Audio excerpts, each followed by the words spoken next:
নতুন প্রজন্মের কাছে আমি অবশ্যই আশাবাদী। কারণ আমি আমি সোজা একটা কথা বুঝি। আমি ১৭ বছর বয়সে যুদ্ধে গেছি।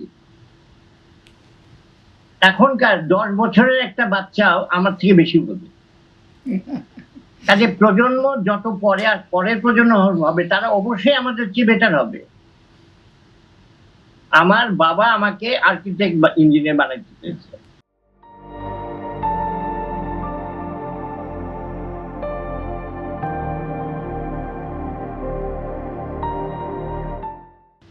কিন্তু আমি হই নাই। কারণ আমি জানি আমি যদি আর্কিটেক্ট হই বা ইঞ্জিনিয়ার হই তাহলে ব্রিজ ভেঙে পড়বে।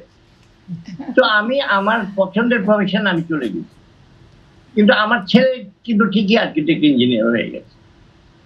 তো এখন এবং আমি আমি যে একটু আগে আমি লাইন ঠিক করতে পারছিলাম না। আমার নাতনি মাত্র ১২ বছর বয়স।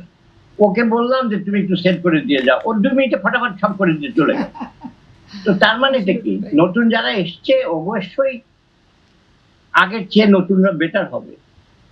বাট আমি মানে এটা আমি নিশ্চিন্তে বলতে পারি যে তাদের চিন্তার কাছাকাছি আমরা যেতে পারবো না।